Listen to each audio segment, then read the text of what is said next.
కౌంటింగ్లో మహబూబ్‌నగర్ లోక్సభ చాలా ఇంట్రెస్ట్‌గా మనకు అనిపిస్తుంది. ఎందుకంటే అక్కడ డీకే అరుణ బీజేపీ నుంచి పోటీ చేస్తున్నారు. వంశీచంద్ర రెడ్డి కాంగ్రెస్ నుంచి పోటీ చేస్తూ ఉన్నారు. బీఆర్ఎస్ నుంచి మన్నె శ్రీనివాసరెడ్డి సిట్టింగ్ ఎంపీ పోటీ చేస్తున్నారు.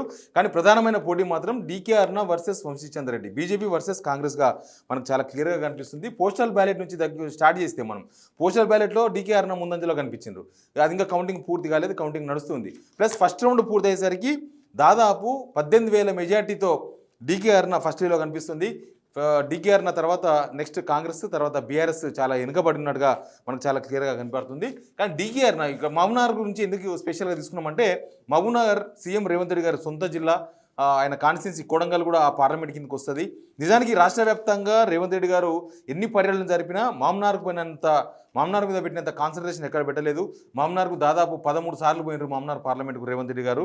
అక్కడ ఖచ్చితంగా గెలిపించుకోవాలి, ఎందుకంటే ఆయన సిట్టింగ్ ప్లేస్ ఎంపీగా మల్కాజ్గిరి, అటు చూస్తేనేమో సొంత ప్లేస్. ఈ రెండు కాన్స్టిట్యున్సీలు చాలా కీలకంగా, చాలా ఇంపార్టెంట్గా మారింది రేవంత్ రెడ్డి గారికి. కానీ మల్కాజ్గిరి ఫస్ట్ నుంచే చేదారిపోయింది. ఫస్ట్ నుంచే ఈటెల రాజేందర్ వైపు ముగ్గు చూపుతూ పోయింది. ఫస్ట్ నుంచి అంటే ప్రచారం స్టార్ట్ అయినప్పటి నుంచి ఈటెలందరూ గెలుస్తారన్న ఒక టాగ్ మల్కాజ్గిరి పార్లమెంట్లో జరిగింది. అటు మహబూబ్‌నగర్కి వస్తే టగ్ ఆఫ్ వార్ లాస్ట్ వరకు కూడా, అసలు ఇప్పటి వరకు కూడా ఎవరు గెలుస్తారు, ఎవరు గెలిచినా చాలా తక్కువ మెజార్టీతో బయటపడతారేమో అన్న చర్చ ఒకటి బాగా జరిగింది. కానీ ఫైనల్గా చూస్తే ఫస్ట్ రౌండ్ పూర్తయ్యేసరికి 17,000 ఓట్ల మెజార్టీతో డీకే అరుణ కనిపిస్తున్నారు. బహుశా ఇవే ట్రెండ్స్ మహబూబ్‌నగర్ కాన్స్టిట్యున్సీలో కొనసాగితే మహబూబ్‌నగర్లో డీకే అరుణ బీజేపీ గెలిచే అవకాశం కనిపిస్తుంది. మహబూబ్‌నగర్ రేవంత్ రెడ్డి సొంత ఇలాకాలో మళ్ళీ ఓటమి పాలు కాక తప్పదా అన్న చర్చ ఆల్రెడీ నడుస్తూ ఉంది.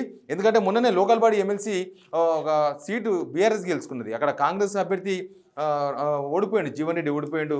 అక్కడ బీఆర్ఎస్ నుంచి నిలబడ్డ క్యాండిడేట్ గెలిచింది. కాబట్టి కనీసం ఎంపీ అయినా గెలిస్తే కొంత పరుగు దక్కుతుంది సీఎం రేవంత్ రెడ్డి గారు అనుకుంటే, మహబూబ్‌నగర్లో బీజేపీ గెలిచే అవకాశాలు ఎక్కువగా మనకు కనిపిస్తున్నాయి.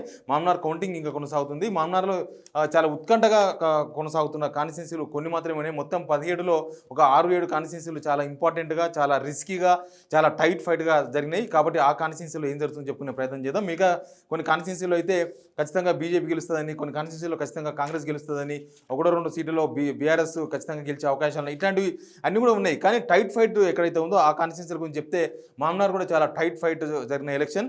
అసలు ఎవరు గెలుస్తారనేది ఏ ఎగ్జిట్ పోల్ కూడా మహబూబ్‌నగర్ విషయంలో చెప్పలేని సిచ్యువేషన్ మనకు కనిపించింది. కానీ ఫస్ట్ రౌండ్ పూర్తయ్యేసరికి డీకే అరుణ లీలో కనిపిస్తుంది. ఇంకా ముందు ఏం జరుగుతుందో తెలియదు. మహబూబ్‌నగర్లో ఒక రౌండ్ ఇప్పటికీ పూర్తయింది, ఇంకా చాలా రౌండ్లు జరగాల్సి ఉంది. మహబూబ్‌నగర్లో మొత్తం 21 రౌండ్లు కౌంటింగ్ జరగనుంది. ఇప్పటికి ఒక్క రౌండ్ పూర్తయింది, ఇంకా 20 రౌండ్ల కౌంటింగ్ ఉంది. చూద్దాం ఏం జరుగుతుందో. Please subscribe signal TV.